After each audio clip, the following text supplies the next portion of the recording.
The word for the week in the ledger is discernment. Discernment is the quiet, rare art of the mind.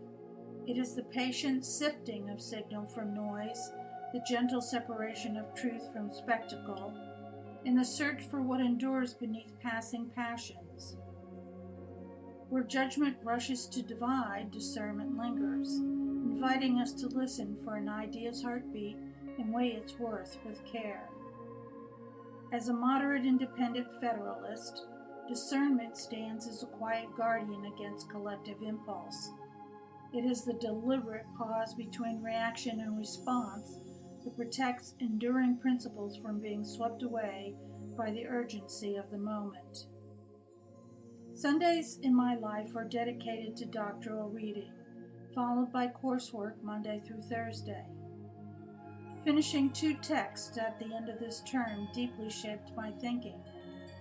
In the 7 Principles of Transformational Leadership, Blaine likened discernment to lessons from a 16th century monk, an era central to my dissertation, which immediately caught my attention. In my reframing course, we reflected on the intertwined nature of power and authorship.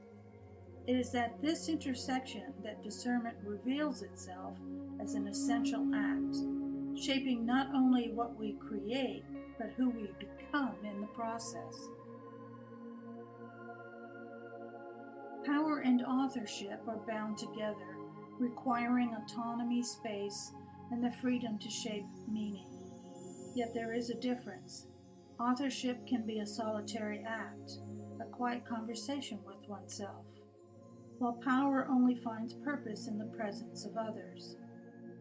Power is the force that moves the world. When authorship stands alone, it can feel like a voice echoing in an empty room. When power is severed from authorship, it risks becoming hollow, even destructive. This question lies at the heart of this week's ledger.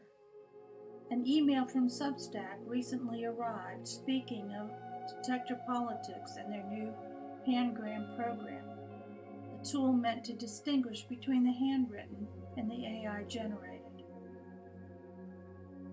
Let me begin with a confession. I love AI. I welcome it into my work as a partner for my research and a companion in authorship. Its power is undeniable. Yet, as I read Substack's message reminding me that even their detection relies on AI, I feel compelled to draw a line and name a distinction that matters deeply. I have always believed in the power of computing. In the 1980s at AT&T, I was the lone enthusiast who welcomed the mysterious box delivered to my department. It sat untouched for weeks until I brought it to my cubicle, soon preparing reports and data at lightning speed. Here's what I have come to believe. When we hand our power over to a machine, it is a choice, but it is also a loss. Our power is the one thing that truly belongs to us. To surrender it, whether to a person we hope will rescue us, or to a machine that promises to do the work, is not strength, but a quiet kind of defeat. We carry within us the gifts of authorship, our words, our focus, our voice. AI is only a reflection of that inner strength, a tool to help us shape our words with greater clarity. It learns from us, and it follows where we lead.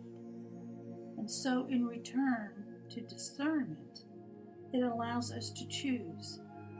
Will we let AI shape us, or will we shape it? As the old saying reminds us, we have nothing to fear but fear itself. Let us reclaim our power and use it wisely.